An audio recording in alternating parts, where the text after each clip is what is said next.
Kidney transplant करने के बाद तुमने उन बॉडीज के साथ क्या किया? हमने सब जगह छान मारा। ऐसे कैसे हो सकता है कि इतनी सारी बॉडीज को ठिकाने लगाते हुए तुम्हें किसी ने देखा ही नहीं? क्या तुमने उन बॉडीज को अपने घर के पास कहीं दफन किया है? हमें वो सब करने की जरूरत ही नहीं पड़ी। बॉडीज को हमने घर के पास वाले कनाल में फेंक दिया। हाँ, और कपड़ों को जला दिया। उस कनाल में कई भूखे मगरमच्छ होते हैं। वो बेचारी बॉडीज मगरमच्छ का खाना बन गई होंगी। ये कहते हुए अश्विन के चेहरे पर एक अजीब सी हंसी थी। उस हंसी को देखकर सोनाली काफी डर गई और शायद इस हंसी को अब वो पूरी जिंदगी नहीं भूल पाएगी। अपने लविंग हस्बैंड का ये रूप देख के सोनाली सुन्न हो गई थी। उसे भरोसा ही नहीं हो रहा था कि जो हस्बैंड उसे इतना प्यार करता था, हमेशा उसका ध्यान रखता था, वो एक मर्डरर है। वो सब बॉडीज, वो सारे एविडेंसेस उन मगरमच्छों के पेट में होगी। तुम कितनी भी कोशिश कर लो, वो एविडेंसेस तुम्हारे हाथ नहीं आने वाली। शहर इंदौर। यहाँ डॉक्टर अश्विन नाम का एक जाना माना डॉक्टर रहता था। सोसाइटी में उसकी काफी इज्जत थी और लोग उसे काफी मानते भी थे। पर इस परफेक्ट लाइफ के पीछे छुपी थी डॉक्टर अश्विन की काली करतूतें। एक मर्डर जो सोसाइटी के हर उस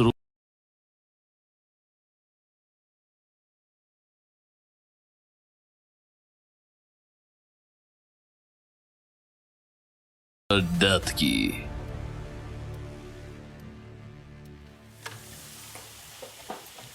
सोनाली शर्मा, डॉक्टर अश्विन की वाइफ, आज अपने हस्बैंड के लिए खाने में कुछ खास बना रही थी। आजकल मूडी चल रहे अपने हस्बैंड को रिझाने का ये उनका प्रयास था। बिरयानी से लेके ककड़ी के रायते तक खाने में सब कुछ डॉक्टर अश्विन के पसंद का बना था, पर उन्होंने खाने को हाथ तक नहीं लगाया।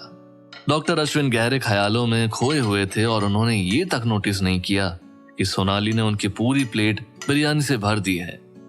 अश्विन, क्या हुआ है तुम्हें? चौधरी मिसिंग है। अश्विन की आवाज में थकावट साफ नजर आ रही थी। क्या क्या मतलब? मिसिंग है? वो कैसे? कल रात के बाद चौधरी को किसी ने देखा नहीं, ना ही किसी को उसने कांटेक्ट किया है। पर उसके घर वालों में से तो कोई उसके कांटेक्ट में होगा। डॉक्टर अश्विन अपनी दाढ़ी को खुजाते हुए फिर से सोचने लगे। चौधरी डॉक्टर अश्विन के यहाँ काम करता था। अश्विन एक आयुर्वेदिक डॉक्टर होने के साथ ही एक छोटी सी गैस की एजेंसी भी चलाते थे। डॉक्टर अश्विन अपने प्रोफेशन की वजह से काफी बिजी रहते थे और इसी वजह से उन्होंने गैस एजेंसी को संभालने के लिए चौधरी को काम पर रखा था। गैस एजेंसी के साथ ही चौधरी क्लिनिक में भी मदद करता था और बाकी सब वो काम करता था जो डॉक्टर अश्विन उसे बताते थे। चौधरी अश्विन की फैमिली का हिस्सा बन गया था। काम के सिलसिले में चौधरी अक्सर डॉक्टर अश्विन के घर आता जाता रहता था। धीरे धीरे वो सोनाली के भी करीब आ गया था और उसे अपनी बहन मानता था। वो सोनाली को हमेशा भाभी भाभी कहकर बुलाता था और उसका मिसिंग होना डॉक्टर अश्विन को जितना अफेक्ट कर रहा था उतना ही सोनाली को भी कर रहा था। मुझे नहीं लगता चौधरी के घर वाले उसके कांटेक्ट में होंगे। काम के सिलसिले में उसे अक्सर घर से बाहर ही रहना पड़ता था। उसके घर वालों ने तो नोटिस भी नहीं किया होगा कि वो मिसिंग है। यार, सोनाली अपने घर वालों से नहीं पर मुझसे तो यूजुअली कांटेक्ट में रहता था। सो फिर कहाँ गया होगा वो? किसी दूसरे शहर तो नहीं चला गया? यही तो समझ में नहीं आ रहा। हमारा ऐसा कोई भी काम नहीं बचा था जिसके लिए उसे शहर से बाहर जाना पड़े, और अगर जाना भी पड़ता तो मुझे इन्फॉर्म करके जाता। अश्विन, तुमने उसे कॉल करके देखा? ऑफ कोर्स, पूरे दिन कॉल कर रहा था उसको मैं, पर कोई फायदा नहीं हुआ। अश्विन और सोनाली एक दूसरे को देख रहे थे। चौधरी के ना मिलने से इतनी ज्यादा टेंशन होना थोड़ा अजीब था, पर अब सोनाली को इसकी आदत हो गई थी। काफी दिनों से अश्विन का मूड भी ठीक नहीं था। डॉक्टर अश्विन एक ऐसे इंसान था जो अपने काम को काफी सीरियसली लेता था। क्लिनिक और गैस एजेंसी, इन दोनों को चलाने में वो काफी बिजी रहता था। घर में कभी भी आना कभी भी जाना एक आम बात हो गई थी और इन्हीं सब की वजह से सोनाली ने आज अश्विन की पसंदीदा बिरयानी बनाई थी। पर कहीं ना कहीं उसे भी पता था कि जो कुछ भी चल रहा है उसे बिरयानी फिक्स नहीं कर सकती। अश्विन का बिहेवियर काफी बदल गया था। अश्विन के इस बिहेवियर के बारे में सोनाली ने अपनी बहन से बात की। उसकी बहन को लगने लगा कि अश्विन का पक्का कहीं अफेयर चल रहा है। मर्द तभी घर लेट आने लगता है जब उसका किसी के साथ अफेयर चल रहा हो। मेरी बात याद रखना, उसका कहीं ना कहीं जरूर चक्कर चल रहा है। तुम्हें केयरफुल रहने की जरूरत है। कुछ समय के लिए सोनाली को भी अपनी बहन की कही हुई बात पर भरोसा होने लगा था। अश्विन की हरकतें भी इस संदेह को बढ़ाने में हाथ बटा रही थी। अश्विन सारे पर्सनल कॉल्स अपने ऑफिस में ही लेता था और जब भी वो अपने फोन पर बात कर रहा होता था अपने ऑफिस का डोर बंद ही रखता था। पर चाहे अश्विन की हरकतें कितनी भी संदेहास्पद हो या उसके बिहेवियर में कितना भी चेंजेस आ गया हो, वो सोनाली को अभी भी उतना ही प्यार करता था जितना वो पहले करता था। सोनाली के प्रति उसका बिहेवियर कभी चेंज नहीं हुआ। वो आज भी उसे प्यार से ट्रीट करता था और अपनी मेहनत की कमाई उसकी झोली में डाल देता था। और चौधरी के होने की वजह से सोनाली को कभी ये जानने की जरूरत भी नहीं पड़ी कि उसका हस्बैंड कहाँ है, क्या कर रहा है। उसे हमेशा पता होता था कि अश्विन कहाँ जाता है, क्या करता है। पर आजकल अश्विन का घर आने जाने का समय काफी चेंज हो गया था। वो कभी घर जल्दी आ जाता था तो कभी देर रात तक उसका कोई पता नहीं होता था। वो काफी समय घर पर बिताने लगा, काफी घंटों टीवी देखते हुए तो कभी रातों को सोते समय घंटों खिड़की के बाहर देखता रहना। काफी दिनों से ये सिलसिला चल रहा था। अश्विन सोनाली की तरफ स्माइल करते हुए कहता है, इट्स फाइन, चलो खाना खाते हैं, मुझे बहुत भूख लगी है। पर चौधरी, उसे छोड़ो, बैठा होगा कहीं किसी कोठे पे, मैं कल सुबह उसे ढूंढ के लाता हूँ। अश्विन की बात पर दोनों हंसने लगते हैं। काफी दिनों बाद सोनाली ने अश्विन को हंसते हुए देखा था। वो तो भूल ही गई थी कि अश्विन हंसते हुए कैसा दिखता है। लंबे समय बाद इस घर में हंसी की आवाज आई थी। अश्विन के बिहेवियर ने तो सोनाली को टेंशन में डाल दिया था। अब जाके कहीं उसे थोड़ा अच्छा फील हो रहा था, पर हाँ, उसके मन में अभी भी थोड़ी बेचैनी थी। अश्विन को इतनी भूख लगी थी कि वो सोनाली के लिए ना रुके बिरयानी पर ताव मारने लगा। अरे मेरे लिए तो रुक जाते। कब से आप ही का वेट कर रही थी कि आप घर आओगे और आपको आपकी पसंदीदा बिरयानी खिलाऊंगी। क्या करूं सोनाली, इतनी भूख जो लगी है और तुम्हारे हाथ की बनी हुई बिरयानी इतनी लाजवाब होती है कि मैं क्या, कोई भी नहीं रुक पाएगा। दोनों में हंसी मजाक चल रहा होता है कि तभी अचानक डोरबेल बजती है। एक बार, फिर 2 बार और फिर 3 बार बेल लगातार बजती रहती है। दरवाजे पर कौन है ये चेक करने के लिए सोनाली अपने हाउस हेल्प को आवाज देती है, मनोज, मनोज। पता नहीं है काम के समय ही कहाँ चला जाता है। अरे किसी काम से बाहर गया होगा, तुम ही जाकर देखो ना दरवाजे पर कौन आया है। सोनाली थोड़ा फ्रस्ट्रेट होती है पर आखिर अपनी कुर्सी से उठकर दरवाजे की तरफ बढ़ने लगती है। सोनाली दरवाजे तक पहुंचने वाली होती है कि तभी कोई बाहर से दरवाजा तोड़ देता है। ये क्या है? कौन हो तुम लोग? मेरे घर में घुसने की हिम्मत कैसे की? दरवाजे पर खड़ा होता है लोगों का हुजूम। सोनाली को चंद लम्हों के लिए कुछ समझ ही नहीं आता कि आखिर हो क्या रहा है। लोगों की भीड़ उसके घर के अंदर आ चुकी होती है। पुलिस? वो उसी जगह पर ऐसे खड़ी रहती है जैसे वो कोई पुतला हो। पुलिस वाले उसे पीछे छोड़कर अश्विन की तरफ बढ़ने लगते हैं। एक ऑफिसर सोनाली को कॉर्नर में ले जाती है और बाकी सारे पुलिस वाले अश्विन को घेर लेते हैं।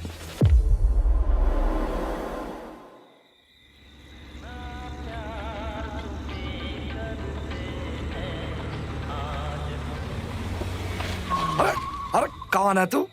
अरे मरना क्या तुझे? अरे मरना भी है तो किसी और ट्रक के नीचे आ, मेरा नहीं।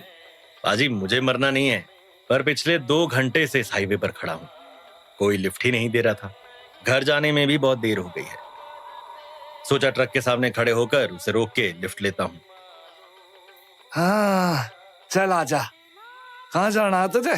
छोड़ देता हूँ, बस आगे तो ऐसी हरकत मत करिए। बहुत शुक्रिया आपका। हाँ कहाँ जाना है?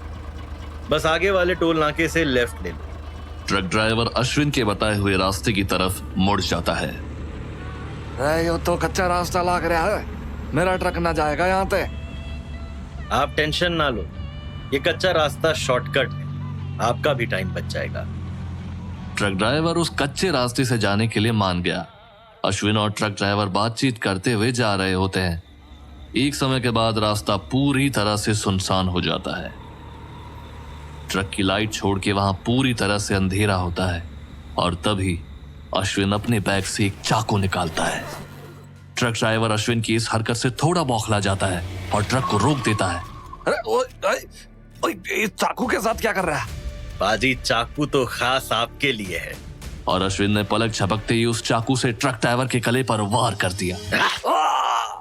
एकदम से हुए इस हमले से ट्रक ड्राइवर खुद को बचा नहीं पाता और देखते ही देखते उसके गले से खून निकलने लगता है।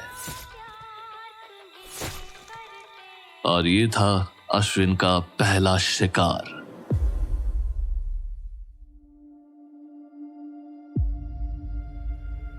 ऐसे कियोटिक सिचुएशन में भी अश्विन बहुत शांति से बैठा होता है। उसके चेहरे पर डर का कोई भाव नहीं होता। तो दूसरी ओर सोनाली कुछ सोच समझने की हालत में नहीं होती। उसने सपने में भी नहीं सोचा होगा कि उसके घर कभी पुलिस भी आएगी। जिस पुलिस ऑफिसर ने सोनाली को पकड़ के रखा होता है वो कहती है, डॉक्टर अश्विन शर्मा, मैं हूं इंस्पेक्टर प्रिया गुप्ता, इंदौर पुलिस। आपको मल्टीपल मर्डर, किडनैपिंग और intimidation, highway robbery, theft of property और सेल ऑफ स्टोलन गुड्स, इन सारे ही चार्जेस के अंडर अरेस्ट किया जाता है। आपको कुछ भी ना कहने का अधिकार है। आप जो भी कहेंगे वो आपके अगेंस्ट कोर्ट में यूज किया जाएगा। सोनाली के कुछ भी समझ नहीं आ रहा था। वो शॉक थी। इंस्पेक्टर प्रिया गुप्ता ने बोली हुई कोई भी बात उसके पल्ले नहीं पड़ रही थी। मर्डर, रॉबरी, किडनैपिंग, वो भी मेरे हस्बैंड। अश्विन ऐसे कैसे कर सकता है? जरूर पुलिस को कोई गलतफहमी हुई है। मेरे हस्बैंड ऐसे बिल्कुल भी नहीं कर सकते। सोनाली के दिमाग में बस यही बात चल रही होती है। किसी तरह सोनाली अपने आप को संभालते हुए पुलिस वालों से कहने लगती है, आपको कोई गलत फहमी हुई है। मेरे हस्बैंड एक डॉक्टर हैं, डॉक्टर। आपसे जरूर कोई गलती हुई है। आप मेरे हस्बैंड को इस तरह गिरफ्तार नहीं कर सकते। सोनाली बार बार अपने हस्बैंड को बेगुनाह होने की बातें कहती है। वो पुलिस वालों से मिन्नतें करने लगती है, पर इन सब चीजों का कुछ फायदा नहीं होता। उसकी आंखों के सामने पुलिस अश्विन को ले जाते हैं। सोनाली भी उनके पीछे पीछे जाने लगती है, पर 2 महिला कांस्टेबल ने उसे पकड़ लिया। अश्विन को पुलिस के साथ जाते हुए देखने के सिवाय सोनाली के पास कोई चारा नहीं बचता। सोनाली अपने घर से अश्विन को पुलिस की जीप में बैठते हुए देख रही थी। उसका रो रो के बुरा हाल हो गया था। अपने बेगुनाह होने के बारे में एक बार भी पुलिस को ना बोलना उसके लिए सबसे ज्यादा कंफ्यूजिंग था। आखिर अश्विन कुछ बोल क्यों नहीं रहे थे? वो इतनी आसानी से पुलिस के साथ कैसे चले गए? क्या कहीं पुलिस के लगाए हुए आरोप सही तो नहीं? नहीं, अश्विन ऐसा कभी नहीं कर सकते। आज हम आपके हस्बैंड के खिलाफ केस फाइल कर रहे हैं। आज की रात वो लॉकअप में ही बिताएंगे और कल सुबह कोर्ट में उनकी पेशी होगी। आपको किसी लॉयर को हायर करने की जरूरत पड़ सकती है। पर अभी तो उन्हें जाने दीजिए। आप उन्हें ऐसे लॉकअप में बंद नहीं रख सकती। मिसेस शर्मा, मैंने आपको पहले ही बता दिया है, आज की रात आपके हस्बैंड लॉकअप में ही बिताएंगे। आप अभी कुछ नहीं कर सकती। पर उन्होंने किया क्या है? मुझे भरोसा नहीं होता कि वो मर्डर, किडनैपिंग जैसे काम कर सकते हैं। वो एक नेक इंसान है। मिसेस शर्मा, क्या आप न्यूज नहीं देखती? आपको पता नहीं है कि आपके हस्बैंड कौन है? सोनाली को समझ नहीं आ रहा था कि वो क्या जवाब दे। ये देखकर इंस्पेक्टर प्रिया कहती है, आपके हस्बैंड वो इंसान हैं जिसे मीडिया वाले डॉक्टर डेथ के नाम से बुलाते हैं।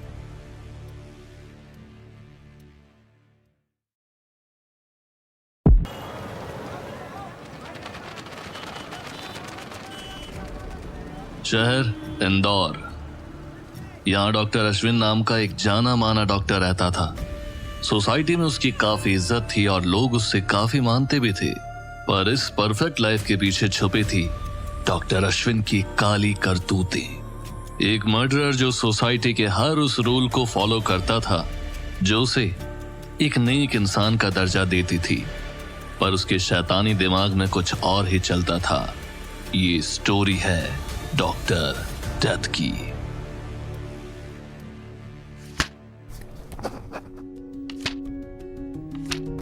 बीस साल की सोनाली एक शांत लड़की थी जिसकी मासूमियत अभी भी बरकरार थी।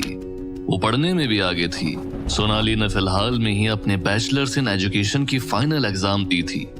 उसने आगे की पढ़ाई का भी प्लान बना लिया था। वो खुद के पैरों पर खड़ा होना चाहती थी। वो दुनिया को देखना और समझना चाहती थी।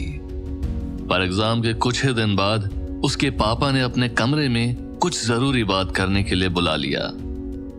आखिर पापा ने क्या बात करने के लिए मुझे बुलाया होगा?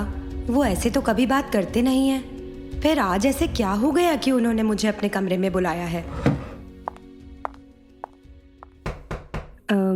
पापा, आपने मुझे बुलाया था? सोनाली थोड़ा हड़बड़ाते हुए अपने पापा से पूछती है।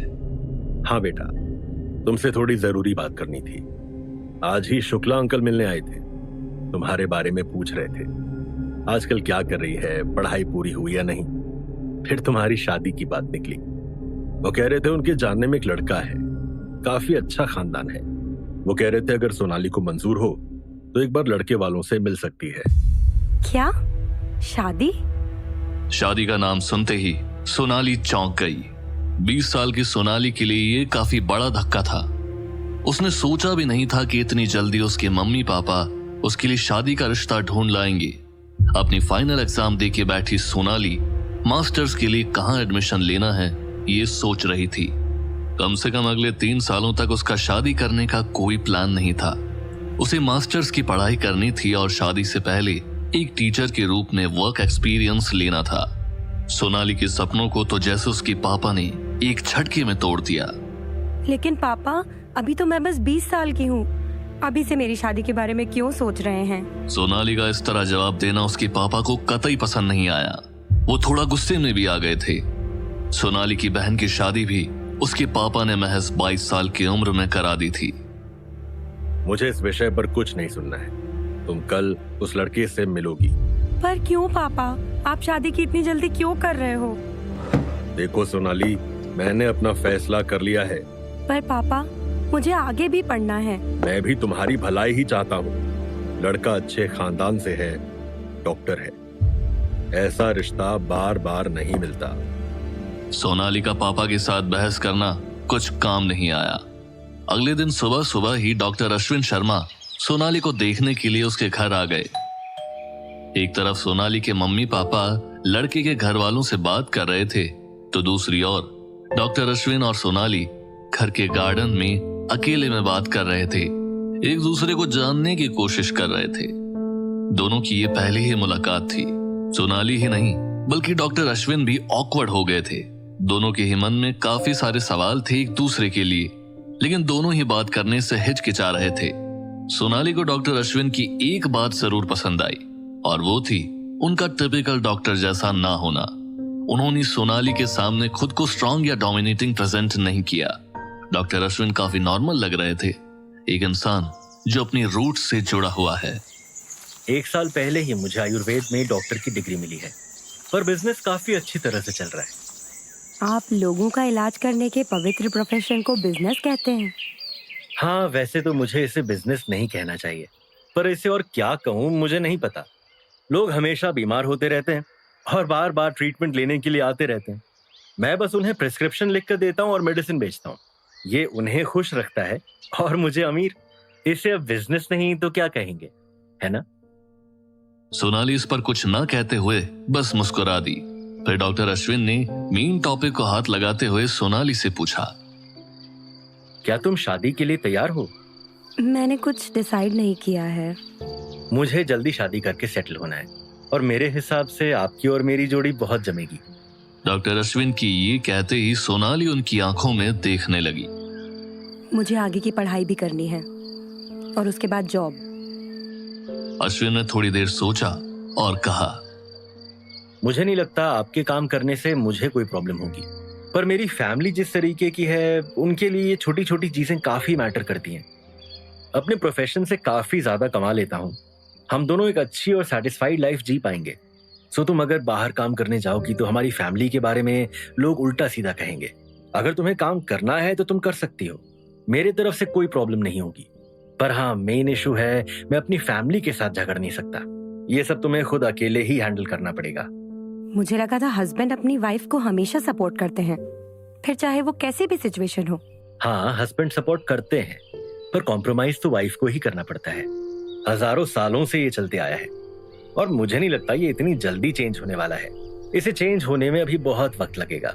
पर हाँ, मैं तुमसे वादा करता हूँ कि मैं तुम्हें एक हैप्पी और कंफर्टेबल लाइफ दूंगा। मेरे पूरे घर की जिम्मेदारी तुम्हारे कंधों पर होगी। पहली मुलाकात के बाद सोनाली को डॉक्टर अश्विन थोड़ा बहुत तो पसंद आ ही गए थे। सोनाली को वो एक ऑनेस्ट, ब्रूटली ऑनेस्ट इंसान लगे थे। सोनाली को उनकी पर्सनैलिटी में कोई झूठ महसूस नहीं हुआ। वो जैसा था वैसा उन्होंने सोनाली के सामने खुद को प्रेजेंट किया था। सोनाली के हिसाब से वो एक अच्छे इंसान थे जो अपना प्रॉमिस कभी नहीं तोड़ेंगे। पर सोनाली अभी तक श्योर नहीं थी कि वो शादी के लिए रेडी है या नहीं। वो एक अच्छा पार्टनर तो था, उसमें कोई शक नहीं। सोनाली को पता था कि वो खुद को कितना भी झूठा दिलासा दे दे, लेकिन शादी के बाद औरतों को बाहर काम करने की परमिशन नहीं मिलती। और वही चीज अब उसके साथ होने वाली थी। सोनाली के मन में विचारों का एक बवंडर तैयार हो गया था। उसे समझ नहीं आ रहा था कि टीचर बनकर बच्चों को पढ़ाने का जो उसका सपना है उसे चुने या फिर डॉक्टर अश्विन के साथ शादी कर ले जो उसे एक अच्छा और बेहतर फ्यूचर दे सकते हैं। साथ ही सोनाली ये भी नहीं चाहती थी कि उसके काम करने को लेके दोनों घरों में कोई कलह हो जाए। आखिर में काफी सोच विचार के बाद वो इस नतीजे पर पहुंची कि वो इस शादी के लिए तैयार है। पापा को भी उसने अपने डिसीजन के बारे में बता दिया। अश्विन का कहना था कि सोनाली को कम से कम 21 का होने दिया जाए, उसके बाद शादी करते हैं। और फिर पहली मुलाकात के 6 महीने बाद साल 1988 की शुरुआत में डॉक्टर अश्विन और सोनाली ने शादी कर ली। मिसेस शर्मा, पानी लीजिए। सोनाली ने अपने थरथराते हाथों से इंस्पेक्टर प्रिया से पानी का गिलास लिया। अश्विन को अरेस्ट किए हुए लगभग आधा घंटा हो चुका था। सोनाली के साथ अभी 2 फीमेल कांस्टेबल्स उसी डाइनिंग रूम में मौजूद थे। आस पड़ोस में अश्विन की गिरफ्तारी के बारे में भी पता चल गया था और अश्विन के घर के बाहर लोगों की भीड़ उमड़ पड़ी थी। पुलिस ने उन्हें भगाने की काफी कोशिश की, पर फिर थोड़ी देर में भीड़ जुट जाती थी। इंस्पेक्टर प्रिया को समझ आया कि भीड़ को समझाने का कोई मतलब नहीं है और उन्होंने सब इंस्पेक्टर भोंसले को भीड़ को इग्नोर करके डॉक्टर अश्विन के घर का दरवाजा अंदर से बंद करने का ऑर्डर दिया। दरवाजा बंद करने के बाद सब इंस्पेक्टर भोंसले और उनकी टीम केस से संबंधित सबूत इकट्ठा करने के लिए अश्विन के घर की तलाशी लेने लगे। भोंसले और उनके साथी घर का कोना कोना छान मार रहे थे। छोटी से छोटी चीज को भी काफी ध्यान से जांचा परखा जा रहा था। सोनाली पुलिस को इस तरह से घर की तलाशी लेते देख टूटने लगी थी। ये किसी बुरी सपने से कम नहीं था। जिस घर को उन्होंने बड़े प्यार से सजाया था, आज उसी घर को पुलिस सबूत इकट्ठा करने के लिए तहस नहस कर रही थी। सोनाली से ये सब कुछ देखा नहीं जा रहा था। इंस्पेक्टर प्रिया सोनाली के मन में जो तूफान चल रहा था उसे भांप चुकी थी। सोनाली के कंधे पर हाथ रखते हुए उन्होंने कहा, मिसेस शर्मा, मुझे पता है आपके लिए काफी कठिन समय है, खुद को संभालिए। घर की तलाशी लेती पुलिस को देखकर सोनाली कहती है, आखिर मेरे घर में ये सब चल क्या रहा है? मैं आपको सब एक्सप्लेन करती हूँ मिसेस शर्मा, पर पहले आपको मेरी बातों पे ध्यान देना होगा। आपने अश्विन को डेथ बुलाया, डॉक्टर डेथ। प्लीज एक्सप्लेन, आपने ऐसा क्यों कहा? मैं आपको सब एक्सप्लेन करती हूँ मिसेस शर्मा, मैं आपको जरूर एक्सप्लेन करूंगी, पर पहले आपको मेरी बातों पे ध्यान देना होगा। मेरे पास आपके लिए कुछ सवाल हैं। सोनाली ने जैसे तैसे करके खुद को शांत करने की कोशिश की, लेकिन अंदर ही अंदर उसके मन में भूचाल आ रहा था। लेकिन फिर भी वो खुद को संभालने की कोशिश कर रही थी। इस पल में उसे स्ट्रांग रहने की काफी जरूरत थी। जो कुछ भी अश्विन के साथ हो रहा था उसे फेस करने की जरूरत थी। सोनाली ने इंस्पेक्टर प्रिया की तरफ देखते हुए कहा, मैं किस तरह आपकी मदद कर सकती हूँ? क्या आपके हस्बैंड के पास कोई लॉयर है? अगर है तो आपको तुरंत उनसे कांटेक्ट करना होगा। और हाँ, उन्हें पुलिस स्टेशन आने के लिए कह दीजिए। जब चार्जेस फाइल हो जाएंगे तब शायद जज डॉक्टर अश्विन को बेल पर रिहा कर सकते हैं। सोनाली लॉयर का नंबर ढूंढने लगी।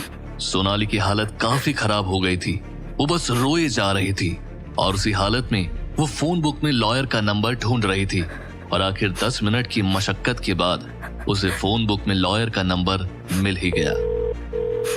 हेलो, लॉयर वर्मा जी से मेरी बात हो रही है?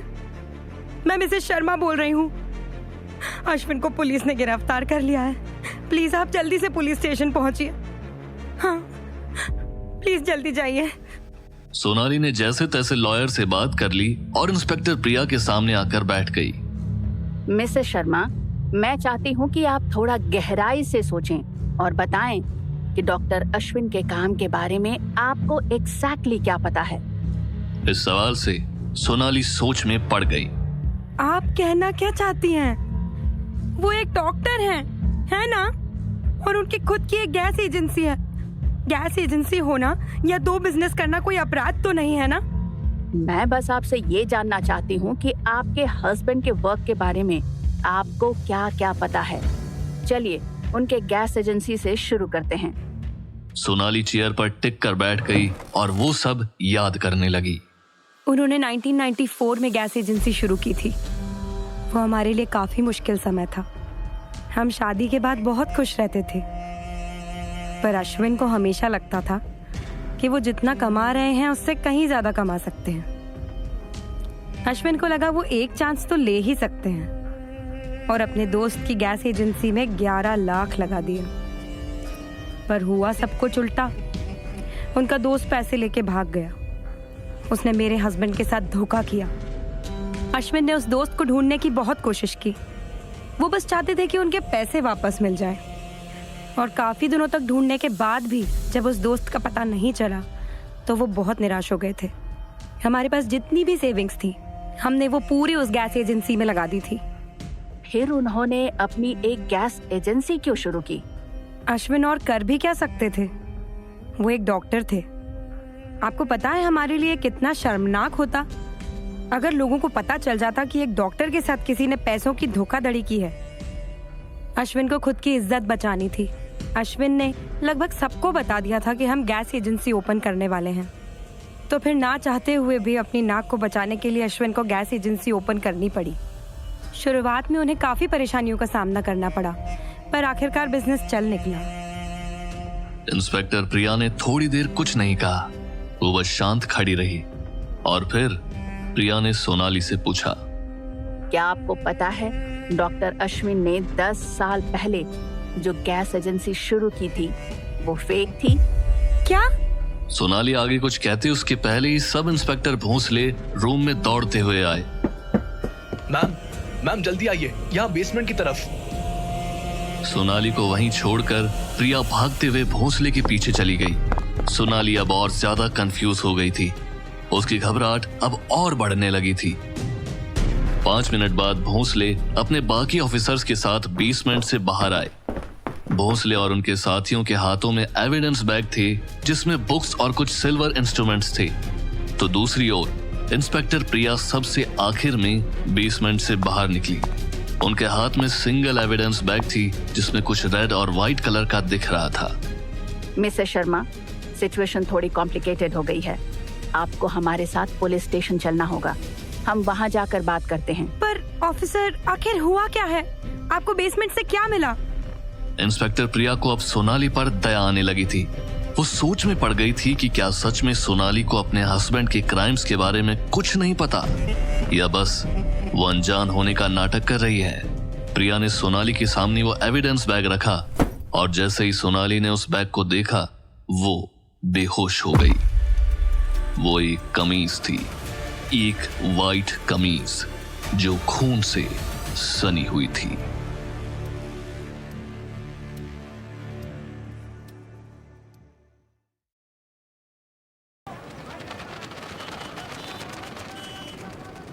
शहर इंदौर। यहाँ डॉक्टर अश्विन नाम का एक जाना माना डॉक्टर रहता था। सोसाइटी में उसकी काफी इज्जत थी और लोग उससे काफी मानते भी थे। पर इस परफेक्ट लाइफ के पीछे छुपी थी डॉक्टर अश्विन की काली करतूतें। एक मर्डरर जो सोसाइटी के हर उस रूल को फॉलो करता था जो उसे एक नेक इंसान का दर्जा देती थी, पर उसके शैतानी दिमाग में कुछ और ही चलता था। ये स्टोरी है डॉक्टर डेथ की।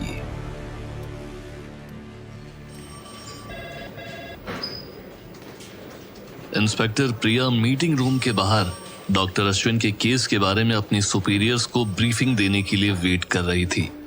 डॉक्टर अश्विन के केस ने मीडिया में काफी हलचल मचा दी थी और हर पल कोई न कोई नई जानकारी सामने आ रही थी। यहाँ तक कि इंदौर के मेयर भी पुलिस हेडक्वार्टर्स में होने वाली ब्रीफिंग के लिए मौजूद थे। अश्विन के घर में मिले बेसमेंट ने पुलिस को काफी चौंका दिया था, पर सर्जिकल इंस्ट्रूमेंट्स और सैकड़ों पेशेंट्स की डिटेल से भरी पड़ी बुक्स ने एक सनसनी पैदा कर दी थी। ड्यूटी पर तैनात ऑफिसर से लेके जो ड्यूटी पर नहीं थे उन सभी ऑफिसर्स को बुलाया गया और हर एक पेशेंट की जानकारी इकट्ठा करने का काम दिया गया। दूसरी तरफ इंस्पेक्टर प्रिया भी थोड़ी टेंशन में थी, और हो भी क्यों ना, जिस केस पे उन्होंने इतनी मेहनत की थी वो केस अगर समय पर क्लोज नहीं हुआ तो स्पेशल ब्रांच को सौंपने की तैयारी चल रही थी। प्रिया को किसी भी हालत में इस केस को क्राइम ब्रांच के हाथ में जाने नहीं देना था। उन्होंने अपने सुपीरियर्स और मेयर को काफी डिटेल में ब्रीफिंग दी, और इन सब चक्रों में पिस रही थी सोनाली। सब इंस्पेक्टर भोसले की डेस्क पर वो ना जाने कितने घंटों से रो रही थी। उनसे काफी कड़ी पूछताछ की गई और अंत में इंस्पेक्टर प्रिया के सुपीरियर इस चीज पर एग्री हो गए कि सोनाली को अपने हस्बैंड के क्राइम के बारे में कुछ भी नहीं पता है, वो बेगुनाह है। एक बार जब ये बात साफ हो गई कि सोनाली का इस केस में कोई हाथ नहीं है, प्रिया ने भोसले को जिम्मेदारी सौंपी कि वो सोनाली को एक ऐसी स्थिति में लेके आए जहां उससे बात की जा सके। प्रिया को लग रहा था जैसे ही सोनाली को उसके हस्बैंड के सारे गुनाहों के बारे में पता चलेगा वो खुद ही आगे से पुलिस को मदद करेगी। अश्विन ने 1994 में फेक गैस एजेंसी शुरू की थी। हाँ। ऐसा लगता है कि अश्विन को फेक गैस एजेंसी चलाने का आइडिया अपने फ्रेंड से मिला जिसने उसे धोखा दिया था। मिसेस शर्मा, आपको जरा सा भी कभी शक नहीं हुआ कि जब सारे पैसे अश्विन का दोस्त लेके भाग गया तो फिर ये गैस एजेंसी शुरू करने के पैसे उसके पास कहां से आए?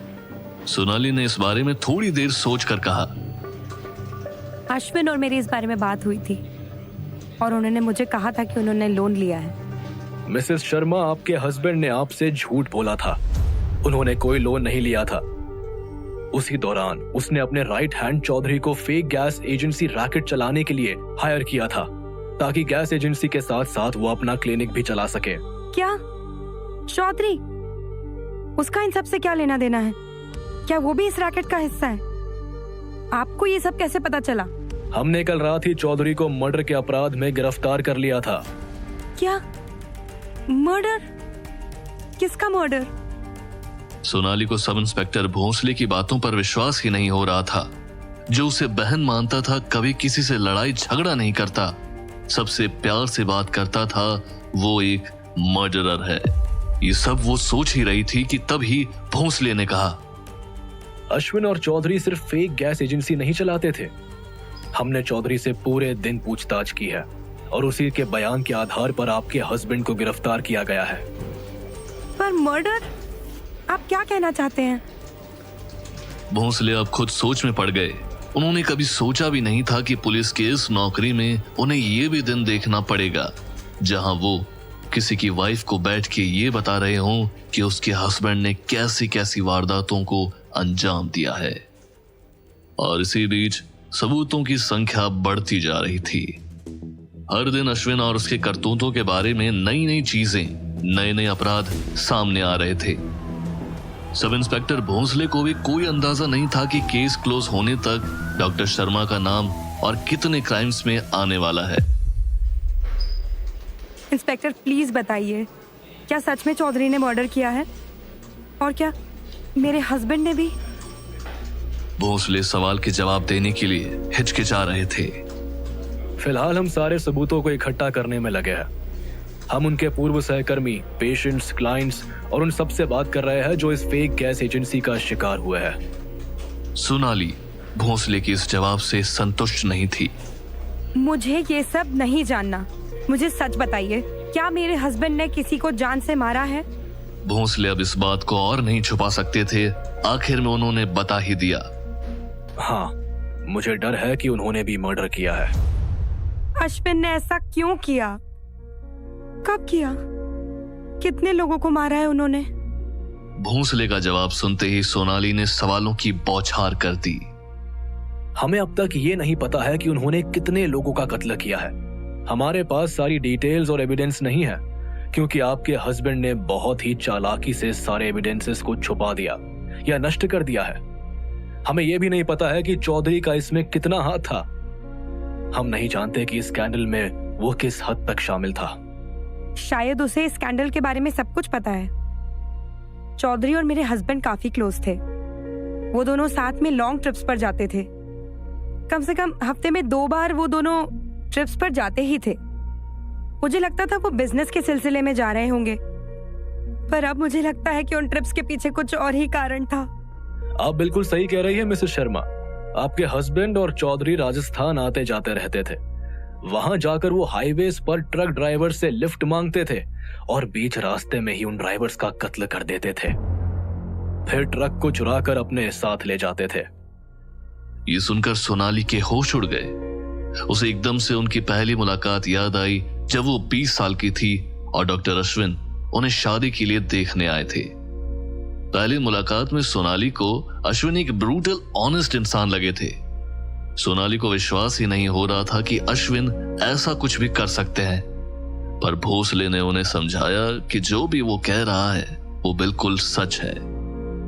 सोनाली को समझ ही नहीं आ रहा था कि वो कैसे रिएक्ट करे। उसका एक हिस्सा कह रहा था कि उसे अपने हस्बैंड के साथ खड़ा होना चाहिए, पर इन सब घिनौनी वारदातों के बारे में सुनने के बाद उसने इस विचार से परहेज कर लिया। अश्विन ने जो किया था उसके बाद वो कतई उसका सपोर्ट नहीं कर सकती थी। सच कहे तो उसे सबसे ज्यादा शौक अश्विन के दिए बिट्रेयल से हुआ था।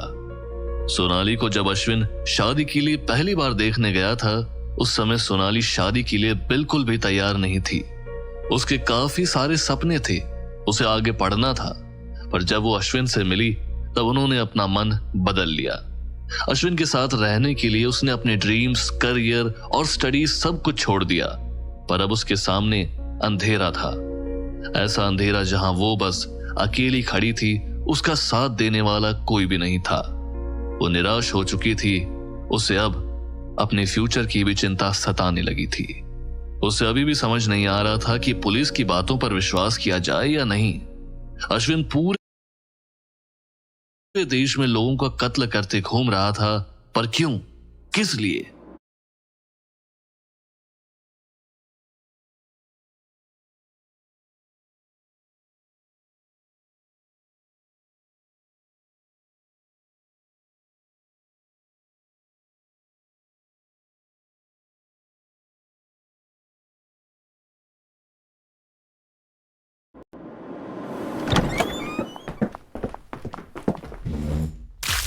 ठंडे पानी की बूंदें शरीर पर पड़ते ही चौधरी हड़बड़ाते हुए उठ गया। अभी तक इस चौधरी ने कुछ बताया? नहीं मैडम, ये कुछ बोल ही नहीं रहा है। सुन बे चौधरी, अगर तूने अभी मुंह नहीं खोला तो तेरी जुबान खींच के तेरे हाथों में दे दूंगी। और ये डंडा देख रहा है ना, जब तक ये टूट नहीं जाता तब तक तेरी खातिरदारी की जाएगी। इसलिए अभी जो मैं पूछूं उसका सीधा सीधा जवाब मुझे मिलना चाहिए। हाँ मैडम, मैं बताता हूँ। चल बता, तूने ये ट्रक कहाँ से चुराया? मैडम, मैं और मेरा साथी राजस्थान में हाईवे से ट्रक ड्राइवर से लिफ्ट मांगते थे और फिर उनका कत्ल करके ट्रक के साथ फरार हो जाते थे। फिर ट्रक में रखे सामान को बेच देते थे और किसी को कुछ पता ना चले, इसलिए ट्रक के अलग अलग पार्ट्स अलग अलग जगह पर बेचते थे। और ये तेरा साथी कौन है, कहाँ है? इंस्पेक्टर प्रिया के इस सवाल पर चौधरी ने चुप्पी साध ली। मैडम, मैं सब बताता हूँ। मैं सब बताता हूँ, बस मारना बंद कीजिए। मैं सब बताता हूँ।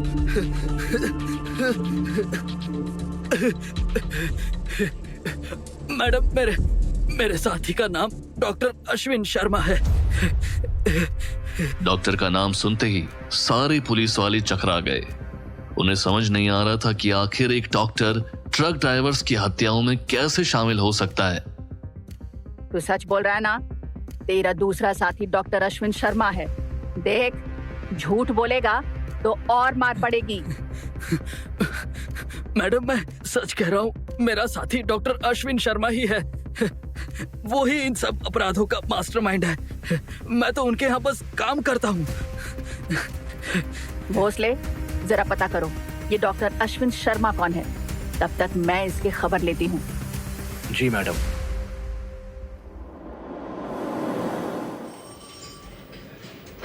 क्या उन्होंने ये सब पैसों के लिए किया था? हाँ, अभी तक की जांच से तो यही लग रहा है। अश्विन ने ये सब पैसों के लिए किया था। ट्रक ड्राइवरों की हत्या करने के बाद अश्विन और चौधरी ट्रक लेकर फरार हो जाते थे और उस ट्रक में रखे माल को बेच देते थे। साथ ही साथ ट्रक को भी बेच देते थे। कुल मिलाकर हर एक ट्रक के पीछे उन्हें करीब 40 से 50 हजार मिलते थे। ये सब आपको चौधरी ने बताया? हाँ, पर अभी भी उसने सब कुछ नहीं बताया है। हमने काफी कोशिश की उससे सच उगलवाने की, पर वो पूरी बात नहीं बता रहे हैं। जैसे कि उसने अभी तक ये नहीं बताया कि उन दोनों बॉडीज के साथ उन दोनों ने क्या किया। हमें पता तो है कि वो ट्रक चुराते समय ड्राइवर्स की हत्या कर देते थे, पर इस चीज को साबित करने के लिए हमारे पास कोई सबूत नहीं है। लेकिन चौधरी ने हमें इतनी जानकारी तो दे ही दी है कि हम आगे की कार्रवाई कर सके। पिछले 3 महीने से हम उनके ब्रोकर्स के साथ संपर्क में हैं। जो लोग उनसे माल लेते थे, ऐसे सारे लोगों से हम पूछताछ कर रहे हैं। साथ ही साथ जहां वो ट्रक के पार्ट्स को बेचते थे, उन गैराजेस से भी हमने बात की है। क्या आपने उन्हें इसी तरीके से पकड़ा? हाँ और ना भी। वो दोनों काफी शातिर है। उन्होंने कुछ मौकों को छोड़कर कभी सेम जगह पर माल को बेचा नहीं। हमारा अंदाजा है कि ये सब वो पिछले 5 साल से कर रहे थे, या शायद उससे भी काफी पहले से। पिछले कुछ महीनों से हमने इन्वेस्टिगेशन को काफी स्ट्रिक्ट कर दिया था। कुछ मौकों पर ट्रक को चुराने के बाद उनके पास ट्रक्स के पार्ट्स बेचने का समय नहीं होता था, और हमें लगता है कि ये सब लगातार होने लगा। तब ट्रक्स के पार्ट्स करने के बजाय उन्होंने पूरे के पूरे ट्रक्स को ही बेचना शुरू कर दिया। हमारी इन्वेस्टिगेशन के हिसाब से वो ये सब ट्रक्स इंदौर के लोकल वेंडर्स को बेचते थे। सोनाली स्कैंडल के डिटेल्स को सुन के चौंक तो गई थी, पर अब उसे इस केस की तह तक जाना था। अब सोनाली ने रोना बंद कर दिया था और सब इंस्पेक्टर भोंसले की बातों को वो काफी ध्यान से सुन रही थी। और पुलिस को इन अपराधों की भनक लग गई? हाँ, हमने राजस्थान पुलिस के साथ कोऑर्डिनेट करना शुरू किया। जो भी ट्रक्स और ट्रक ड्राइवर्स लापता थे, उनके बारे में हमने जानकारी इकट्ठा करना शुरू किया। जैसे ही मिसिंग ट्रक्स के बारे में जानकारी मिलती थी, हम उन जगहों पर तलाशी करने लगे जहां अमूमन ऐसे ट्रक्स को बेचा जाता है। ये काफी लंबा और डिफिकल्ट प्रोसेस ऑपरेशन था। इंदौर और राजस्थान के बीच जांच करने में हमें लगभग 3 महीने लग गए, पर आखिरकार हमें पिछले हफ्ते कुछ ट्रक्स मिले जिन्हें चौधरी बेचने की कोशिश कर रहा था। फिर हमने चौधरी को भी ढूंढ निकाला और उसे अरेस्ट कर लिया। अगर चौधरी ने सब कुछ कबूल कर लिया है तो आप मेरे हस्बैंड से पूछताछ क्यों कर रहे हो? उनसे पूछताछ करके आपको क्या पता चल जाएगा? चौधरी ने सब बता तो दिया है। मिसेस शर्मा, जैसे मैंने आपको पहले भी बताया है, चौधरी ने हमें काफी चीजें बताई है, पर उसने अभी तक सब कुछ नहीं उगला है। हमें अभी तक उनके सारे अपराधों के बारे में जानकारी नहीं मिली है। हम नहीं जानते कि उन्होंने कितने लोगों का खून किया है। हमें काफी सारी चीजें पता करनी है, पर हाँ, हमारे पास इतने सबूत तो है ही कि आपके हस्बैंड को कन्फेशन देना ही पड़ेगा। सोनाली को अब तक काफी चीजें पता चल चुकी थी। अपनी आंखों को बंद करके वो सब बातों के बारे में सोचने लगी और देखते ही देखते उसकी आंखों से आंसू आने लगे। सोनाली को रोते हुए देख के सब इंस्पेक्टर भोसले ने मान लिया कि उन्होंने काफी सारी चीजें सोनाली को बता दी हैं, और कुछ समय बाद उन्हें अपने हस्बैंड के और कई क्रूर अपराधों के बारे में पता चलने वाला था। पर भोसले ने डिसाइड कर लिया था कि इन सब के बारे में सोनाली को बताने वाले वो नहीं होंगे। भोसले ने अब पहले ही उन्हें इतनी जानकारी दी थी कि सोनाली की नींद उड़ गई थी। शायद अब वो अपने मन में कई सवालों को लेके उलझी होंगी। अपनी शादी, अश्विन, अपनी पूरी जिंदगी, इन सबको उन्होंने सवालों के कटघरे में खड़ा किया होगा। सोनाली की हालत देखकर भोसले ने डिसाइड कर लिया था कि अब वो उन्हें अश्विन के घर की बेसमेंट में जो दहला देने वाला क्राइम सीन मिला था, उसकी जानकारी नहीं देंगे। वो नहीं चाहते थे कि सोनाली और सहम जाए। डॉक्टर अश्विन शर्मा की दहला देने वाली करतूतों की ये बस एक झलकी थी।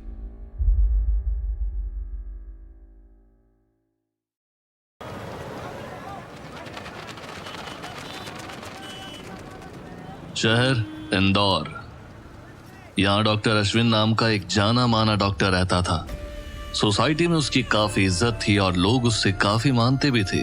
पर इस परफेक्ट लाइफ के पीछे छुपी थी डॉक्टर अश्विन की काली करतूतें। एक मर्डरर जो सोसाइटी के हर उस रूल को फॉलो करता था जो उसे एक नेक इंसान का दर्जा देती थी, पर उसके शैतानी दिमाग में कुछ और ही चलता था। ये स्टोरी है डॉक्टर डेथ की।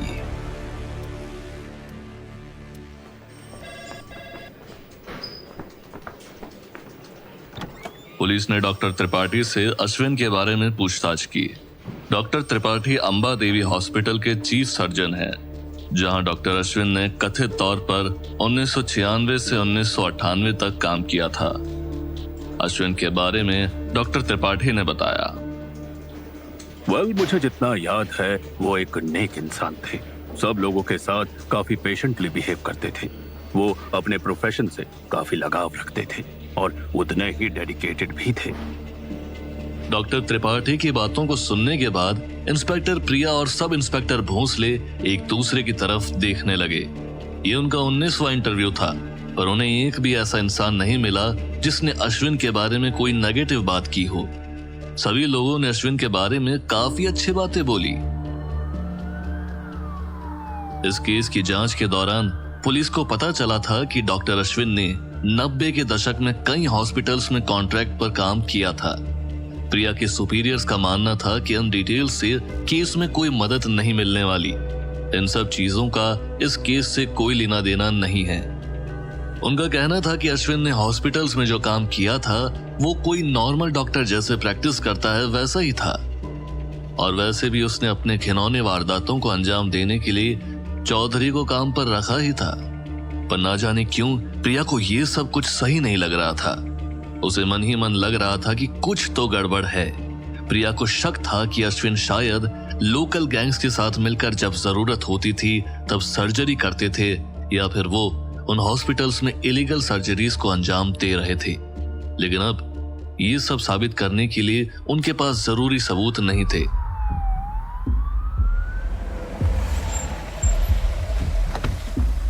अश्विन ने जिन जिन हॉस्पिटल्स में काम किया था उन सभी हॉस्पिटल्स को इंस्पेक्टर प्रिया ने अपनी टीम के साथ विजिट किया। वहां काम कर रहे हर एक डॉक्टर, नर्स, एडमिनिस्ट्रेटिव ऑफिशियल से उन्होंने बात की। चौंकाने वाली बात यह थी कि सभी उनकी तारीफ कर रहे थे। ना किसी ने अश्विन को क्रिटिसाइज किया और ना ही उनके बारे में एक भी नेगेटिव बात कही। इंस्पेक्टर प्रिया को लगा था कि अश्विन के पुरानी कलीग से बात करके उन्हें कुछ सुराग मिल सकते हैं, पर ऐसा कुछ नहीं हुआ। उनके हाथ निराशा ही लगी। अश्विन की गिरफ्तारी को अब 1 हफ्ता हो गया था, पर प्रिया इन गुनाहों के पीछे के मोटिव को ढूंढने में नाकाम रही थी। अश्विन ने चोरी की बात को कबूल कर लिया, पर जिन ट्रक ड्राइवर्स को अश्विन और चौधरी ने मारा था उनकी बॉडीज अभी भी नहीं मिली। और अगर यही हालत रही तो अश्विन ने जो कत्ल किए थे उन्हें कोर्ट में साबित कर पाना प्रिया के लिए काफी मुश्किल रहता।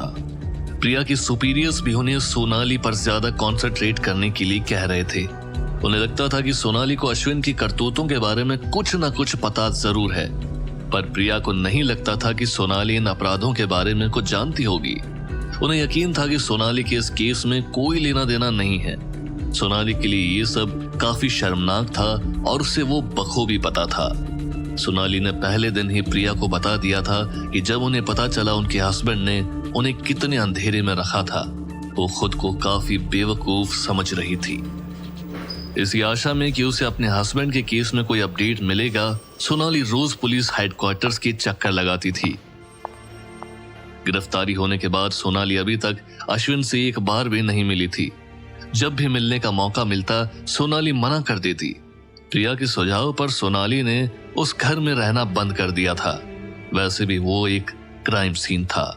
फिलहाल वो अपने एक फ्रेंड के यहाँ रहती थी।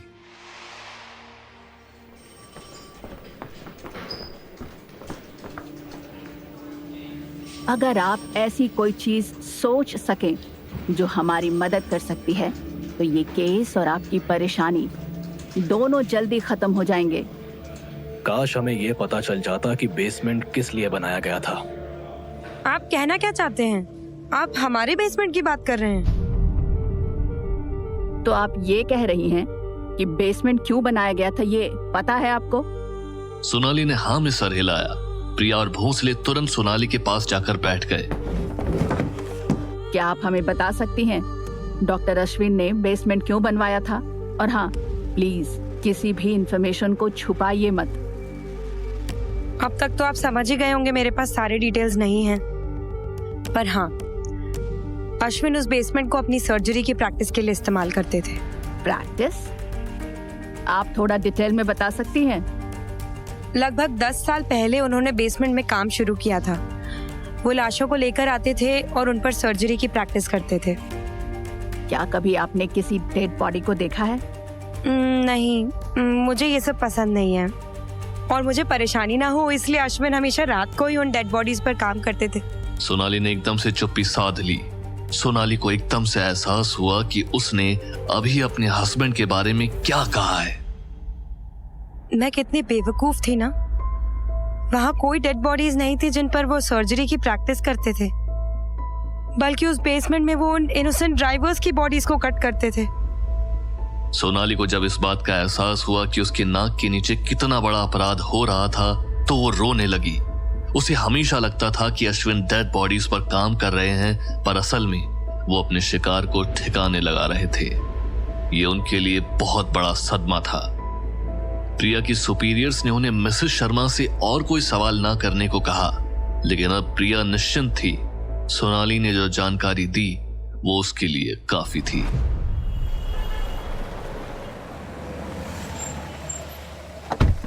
अगले दिन अश्विन और चौधरी को इंटरोगेशन के लिए साथ में बैठाया गया। भोसले और बाकी ऑफिसर्स ने मिलकर उन सभी लोगों की जानकारी जुटा ली थी जिनका नाम उस केस बुक में मेंशन था। अश्विन के अपराध का पूरा कच्चा चिट्ठा अब खुल गया था। डॉक्टर डेथ नाम काफी सूट करता है तुम पर। तुम दोनों जितना कोऑपरेट करोगे हम उस हिसाब से जज से तुम्हारी सजा की बात करेंगे। तुम्हारे केस बुक्स में लिखे हुए सारे लोगों की जानकारी हमने इकट्ठा कर ली है और उनसे बात भी हो गई है। हमें तुम्हारे लीगल ऑर्गन ट्रांसप्लांट स्कैंडल के बारे में सब पता चल गया है। अश्विन ने इस पर कुछ नहीं कहा। वो बिल्कुल शांति से बैठा हुआ था। अगर कोई अश्विन के चेहरे को देखता तो यही कहता कि एक हत्यारा अभी भी कैसे मुस्कुरा सकता है। अश्विन ने अपने गुनाहों को कन्फेस करने के लिए काफी टाइम लगाया और उस कन्फेशन के पीछे एकमात्र कारण थी सोनाली। प्रिया ने अश्विन को बता दिया था कि सोनाली को सब पता चल चुका है। वो बेसमेंट में क्या करता था, कैसे वो अपने शिकार को ठिकाने लगाता था, इन सब के बारे में सोनाली को पता चल गया था। पर अश्विन नहीं चाहता था कि उसकी वजह से सोनाली को और सवालों का सामना करना पड़े। पहले ही उसे काफी कुछ झेलना पड़ा था। अपने वाइफ को पुलिस की तरफ से और कोई परेशानी ना हो इसलिए उसने कन्फेशन दिया था। मैंने ऑर्गन ट्रांसप्लांट को बस एक बिजनेस आइडिया के रूप में देखा था। हमारे देश में ऐसे कई लोग हैं जिन्हें ऑर्गन ट्रांसप्लांट की सख्त जरूरत है, लेकिन ऑर्गन डोनर की तादाद उस मामले में काफी कम है। और इसी सिचुएशन को देखते हुए मैंने सोचा कि ऑर्गन ट्रांसप्लांट के बिजनेस से काफी पैसा कमाया जा सकता है। फिर तूने इसे अंजाम कैसे दिया? ट्रक ड्राइवर्स का खून करने के बाद हम उनकी बॉडीज को कहीं दफना देते थे या किसी नदी में फेंक देते थे, पर ऐसा करना काफी रिस्की था। और उसी समय मुझे आइडिया आया कि क्यों ना इन ड्राइवर्स की बॉडीज को फेंकने के बजाय उनके बॉडी पार्ट्स को सेल किया जाए। ये काफी फायदे का सौदा था। पर आखिर तूने क्लाइंट्स को कैसे ढूंढा? मैं जिस हॉस्पिटल में काम करता था वहां से। उनके पास पूरे स्टेट में जिन जिन पेशेंट्स को ऑर्गन ट्रांसप्लांट की जरूरत थी उन सब की लिस्ट थी। हम पेशेंट्स की डिटेल्स लेते थे और उन्हें ट्रक ड्राइवर्स से मिलवा के देखते थे, और अगर किसी के साथ मैच हो गया तो उसके ऑर्गन्स लगा देते थे। तुमने पिछले 10 सालों में ऐसी कितनी सर्जरीज की हैं? अश्विन शुरुआत में सवाल का जवाब देने के लिए थोड़ा झिझक रहा था, पर अब उसे समझ आ गया था कि अब झूठ बोलने का कोई फायदा नहीं है। आखिरकार उसने मुंह खोला। मुझे एग्जैक्ट नंबर नहीं पता, शायद 100 या 200। सच कहूं तो 50 सर्जरीज के बाद मैंने काउंट करना ही छोड़ दिया था। डॉक्टर अश्विन शर्मा पर robbery, conspiracy to commit murder, sale of stolen goods और इलीगल ऑर्गन ट्रांसप्लांट के आरोप लगाए गए। कोर्ट ने अश्विन को उम्र कैद की सजा सुनाई। डॉक्टर अश्विन ने एग्जैक्टली कितने अपराध किए थे, कितने लोगों को जान से मारा था, इसका कभी पता नहीं चल सका। प्रिया और भोंसले बस अंदाजा ही लगा सकते थे। उन्होंने इस मैटर को किसी के साथ भी डिस्कस करने से मना कर दिया, यहाँ तक कि अपने सुपीरियर्स के साथ भी। उन्होंने कोर्ट के सामने बस उन्हीं केसेस को रखा जिनके बारे में उनके पास पूरी जानकारी और पुख्ता सबूत थे। पर उन्हें सच पता था, वो स्कैंडल को पूरी तरह से समझ चुके थे। सब इंस्पेक्टर भोंसले को ही सबसे पहले सच्चाई का एहसास हुआ था। प्रिया मैडम, मैंने पहले दिन जब उस बेसमेंट को देखा तब मेरे दिमाग में जो पहला ख्याल आया वो ये था कि चाहे कुछ भी हो जाए, मैं कभी इस डॉक्टर का पेशेंट नहीं बनना चाहूंगा। भोंसले, तुम ऐसा क्यों कह रहे हो? कहना क्या चाहते हो? आज तक मैंने जितने भी क्राइम सीन्स देखे हैं उसमें से सबसे घिनौना क्राइम सीन था ये। वो जगह काफी गंदी थी। आपको वो केस बुक्स याद है? हम सब उन केस बुक में दर्द पेशेंट्स को ढूंढने की कोशिश कर रहे थे। जब हमने जांच पूरी की तब ये पता लगा कि कुल 125 लोगों में से अभी बस 30 से 40 लोग ही जिंदा है। बाकी सब बहुत पहले ही मर चुके हैं। मर चुके हैं? ये कैसे पॉसिबल है? उनका तो ट्रांसप्लांट हुआ था ना? यही तो बात है प्रिया मैडम, हम कभी भी इस बात को प्रूव नहीं कर पाएंगे, पर मेरा पूरा भरोसा है कि बेसमेंट के उस ऑपरेशन थिएटर में जो गंदगी थी उसी की वजह से काफी पेशेंट्स को इन्फेक्शंस हुए होंगे जिनसे उनकी मौत हो गई। उन पेशेंट्स में से ज्यादातर तो कुछ ही हफ्तों में सर्जरी से होने वाली कॉम्प्लिकेशन से में मर गए होंगे। उन्हें अपनी इन्वेस्टिगेशन में पता चला कि डॉक्टर अश्विन हर एक ट्रांसप्लांट के 5 से 7 लाख लेते थे। प्रिया और भोंसले ने जानबूझकर सोनाली से इन केसेस से जुड़ी कई सारी बातें छुपा कर रखी। पहले ही वो अकेली हो गई थी, खुद को संभाल पाना उनके लिए काफी डिफिकल्ट हो गया था, और इस स्कैंडल की वजह से उन्हें जो सदमा पहुंचा था वो अलग। इस स्थिति में प्रिया और भोंसले सोनाली को उसके हस्बैंड की हैवानियत के बारे में कम से कम बताना चाहते थे। सोनाली ने अश्विन से डिवोर्स ले लिया और अपनी जिंदगी को एक नई शुरुआत देने की कोशिश में लग गई। इस इन्वेस्टिगेशन के दौरान प्रिया के मन में सोनाली के लिए काफी सिंपैथी भी बन गई थी। केस क्लोज होने के बाद भी प्रिया ने सोनाली की काफी मदद की। प्रिया की मदद से सोनाली को एक हाई स्कूल में टीचर की जॉब भी मिल गई। आखिरकार इतने सालों बाद सोनाली को अपने सपना साकार करने का मौका मिला था। अश्विन से मिलने के बाद उन्होंने अपने सपने को कहीं दफन कर दिया था, पर आज वो उन सपनों को फिर से जीने की कोशिश कर रही थी। उसने अपनी पुरानी जिंदगी को कहीं दूर छोड़ दिया था और अब एक नई जिंदगी की शुरुआत की थी। प्रिया भी इस केस को क्लोज करके आगे बढ़ गई थी, लेकिन फिर उन्होंने अपने करियर में कभी भी किसी high profile serial killer case पर काम नहीं किया। अगर ऐसी कोई अपॉर्चुनिटी उनके सामने आती तो वो तुरंत मना कर देती। इंसान नीचता की किस हद तक जा सकता है, ये इंस्पेक्टर प्रिया ने डॉक्टर डेथ के केस में काफी करीब से देख लिया था। यही कारण था कि वो अब किसी और सीरियल किलर केस पर काम नहीं करना चाहती थी।